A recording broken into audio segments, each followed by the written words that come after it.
Playbook for Performance, the official podcast of Shauna Corden, the Joan of Arc for corporate healing and performance. Join the quest to make work fun again by preparing leadership for engaging workplaces. And now, your host.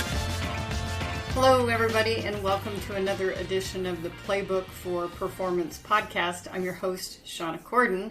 Our mission is to build better leaders. And today's podcast 84, we're entering into a new theme for the next 10 podcasts or so, and it's all going to be about business planning. So whether you're a small team within an organization, whether you're an entrepreneur, whether you're the CEO, this set of business planning podcasts are all for you because it's going to take you through the step-by-step how to do this.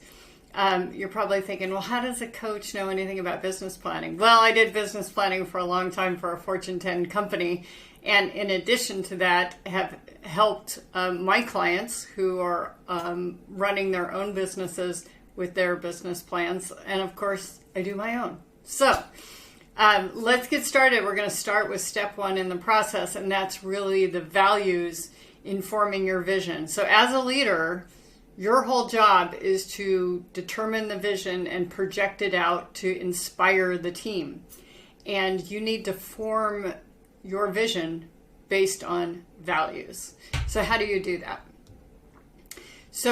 And why would we do those values before the vision? Well, your values really determine what you do and what you don't do. They also determine who you hire. And whomever you hire has to be a match for the values. So the conflict that we're seeing in organizations today is because organizations have hired people who have values that are contrary to the organization's values or the team's values. They might have the skills. We call that wrong person, right job. But those are the people, sadly, you need to get rid of. If they don't match your values, then they're not a good fit for the team. And eventually they will sabotage you, not intentionally, but you will find that these people have behaviors that detract from your brand, that ruin the reputation, that cause conflict with other team members. They might be insubordinate to some of the vision and assignments that they have. So if they're not a match, you got to make the tough decision to not hire them in the first place, or eventually try to help them get on board or find them another place outside. This is how we make decisions. We make all our decisions based on our values. On a personal level, when people are like, I'm not sure what my values are, I say, where do you spend your money? Where do you spend your time? Because those are two really good indicators for people about where their values lie. They typically don't spend money or time based on peer pressure without alignment. So that's really a good indicator. Now, in a business, we are confronted with 4 categories constantly. It's how do we grow? How do we contain our costs? How do we develop the employees?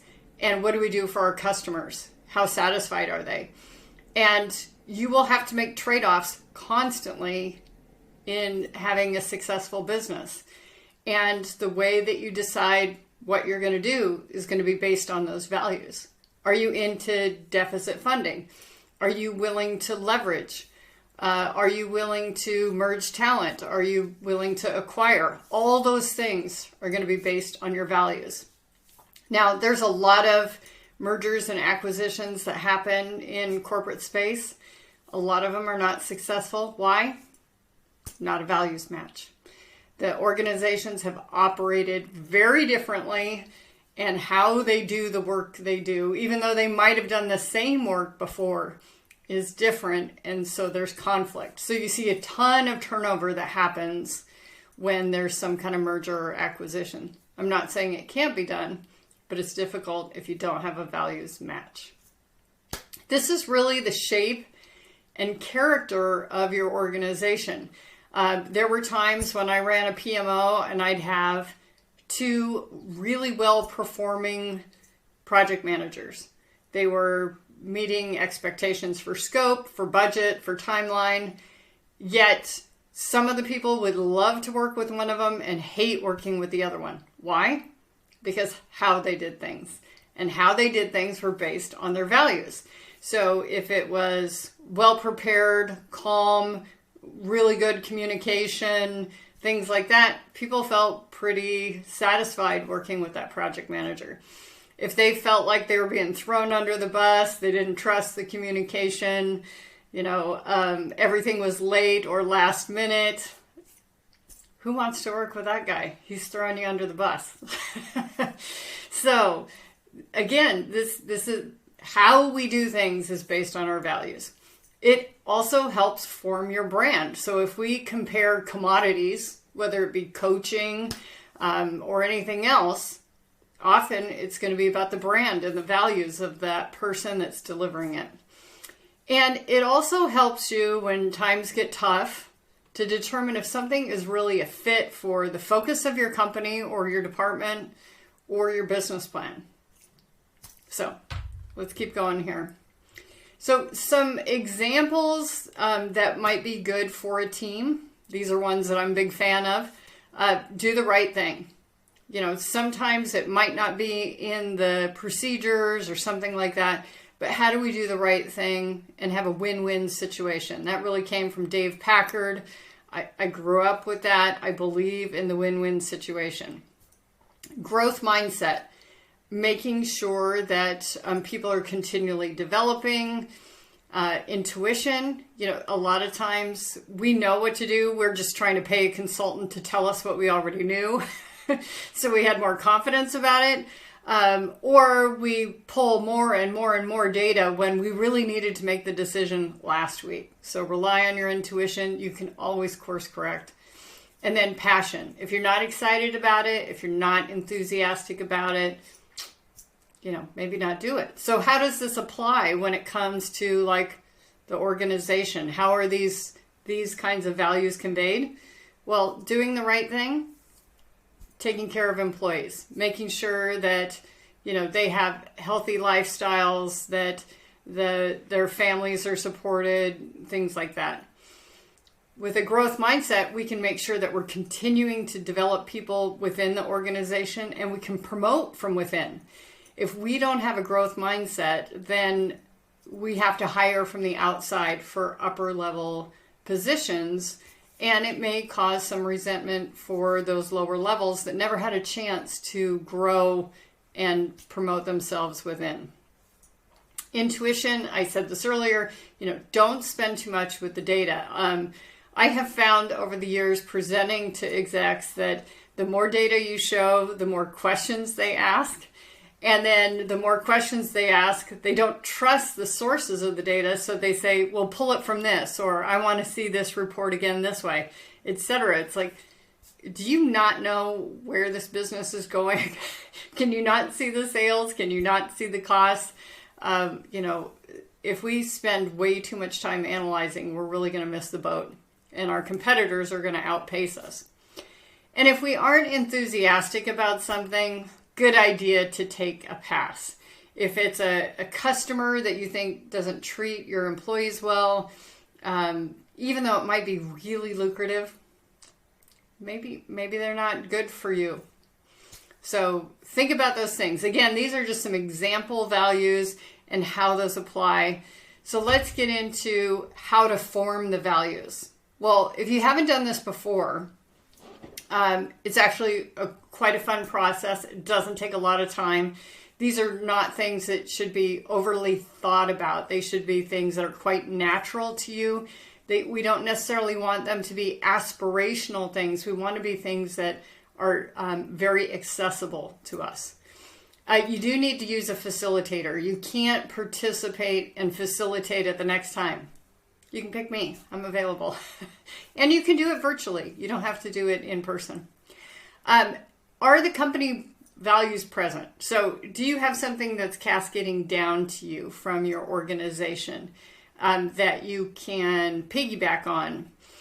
Do you have another organization that you really admire that you might want to use as a straw man or straw dog? I'm always surprised how many people are unfamiliar with that term, but that's let's just put something out there and then we can tear it apart, because a blank page is very intimidating to people. They really want something to pick apart or build up on rather than a blank page. So if there's something present, start with that. You probably need to include all of those if it's something cascading down, and add on to it for your team, because you'd never want something that would violate the company values. Or if you want to recommend additional company values, you could always do that too. The leader makes the first pass, because the leader is forming their team. They are handpicking these people based on accomplishing the work and how they like to work. So the leaders might say, don't surprise me, be pleasant, have a social construct before you launch into your needs, assume positive intent, call, instead of reply all, use Slack instead of email. Things like that are great examples of how a leader likes to work, and then basically conveys to the team, this is how I like to do things. Then we want everybody else to contribute. So that it might be favorite things that previous teams that they've been on did. It could be things that are really important to them personally. And if you have enough people on the team who also share that same value, you may want to adopt it as a team value. You may not. And that's something to really pay attention to, because if it's a violation of some sort for you personally as a leader, you may want to say no on that. Do know what it looks like when it's being lived. We've talked about that example of paint the shed before, but if we give the direction of, hey, paint the shed, that indicates the full completeness of it at its finished state. So are we painting the foundation? Are we painting the shutters? Are we painting the door? What does it look like? What color is it? What color wheel? When is it done by? How do I know it's done? That sort of thing. We really want to give some examples of what those values being lived by looks like, feels like, smells like. In general, I would say the process time to do this is 2 hours from start to finish. You may have some little wordsmithing afterwards, or whatever it takes. But in general, 2 hours is plenty, because again, we want it to be natural, intuitive, and something that's really close to you, as opposed to something you have to think about or aspirational. So what do? You got these values, so what? Who cares, right? Well, it informs everything. So you want to post them prominently. So posters on the wall, you review them before meetings. Again, shouldn't be too many things. It would take you less than 30 seconds. We want to catch people who are living the values and commend them publicly or privately. Not everybody likes the ticker tape parade when they do something right. It's humiliating to them. So know if they're more introverted, that a little handwritten post-it note on their monitor or a Slack message might be enough. But we do want to commend them. Just like our kids, when they show good manners, we want to say, oh, it's so great you're using your napkin. Things like that, we definitely want to commend. We want to encourage the team to do it for others. So it could be once a week in a staff meeting, somebody needs to observe someone else living the values on the team. Okay. When you see a violation of the values, this might be minor or it could be severe. We really want to have private observations, check in on the intent, correct as needed. Is this part of a pattern? Is this a lone event where somebody was tired, careless, etc.? How do we correct it? Was it in front of a customer? Was it in front of a younger employee? That sort of thing. We really want to make sure that we don't allow those contrary behaviors to continue, because that is definitely the wrong person, perhaps right job. In severe situations, It could be a violation of standards of business conduct, could be written notification, could be dismissal. So it really depends on how severe the violation of those values were. So when do you work on your values? If you don't have them already, you're a startup, you're a small organization, you do want to do it right away because it informs the team how we operate and what the rules of the tribe are. How do we, celebrate, who are the elders, all that stuff. This comes from the values work. If you haven't revisited them within a year, or maybe it's a poster on the wall that nobody looks at, and when a new employee comes in and they point to it, somebody goes, well, that's what they say, but here's what really happens. Definitely you need to revisit it. We call those cultural artifacts when the posters don't match the how we really do things. Anytime there's a new leader, because the new leader is going to have a new imprint on how things are done. And it could be simple stuff like, Slack versus email. Things like that are really important. If you're merging teams, each has done their way of work for some time. You need to establish what the new normal is going to be. If there's been a lot of changes in the organization, the pandemic was a great example of that. We went from work from home full-time in a lot of cases, and then part-time and now hybrid. And, those are really important factors to consider in the values conversation. But definitely, you need to do the values before you determine, here's our mission, our targets, our annual plan.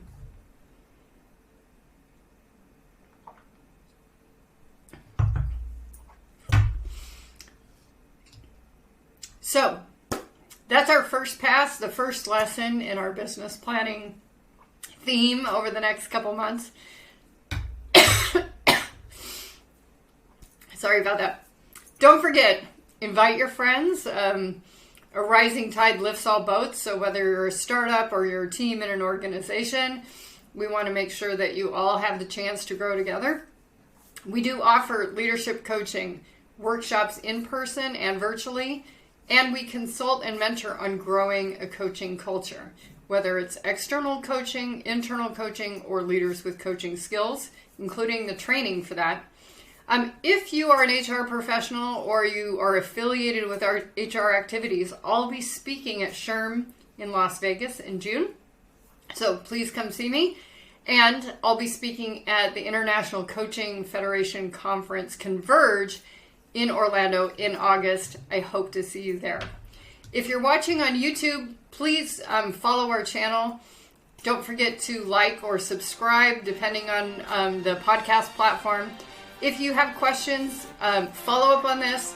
Please send us a message to podcast@shaunacorden.com and we will get back to you. Take good care.